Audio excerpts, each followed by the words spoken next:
श्रियकान्ताय कल्याणनिधये निधयेतिनाम् श्रीवेङ्कटनिवासाय श्रीनिवासाय मङ्गलम् लक्ष्मी सविभ्रमालोकसुभ्रूविभ्रमचक्षुषे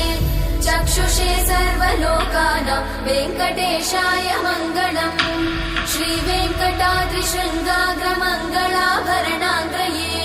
मङ्गलानां निवासाय श्रीनिवासाय मङ्गलम् सर्वावयव सौन्दर्य सम्पदा सर्वचेतसां सदा सम्मोहनायास्तु वेङ्कटेशाय मङ्गलम्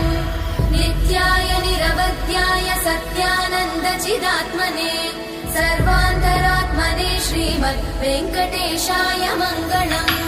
स्वतः सर्वविदे सर्वशक्तये सर्वशेषिने सुलभाय सुशीलाय वेङ्कटेशाय मङ्गलम्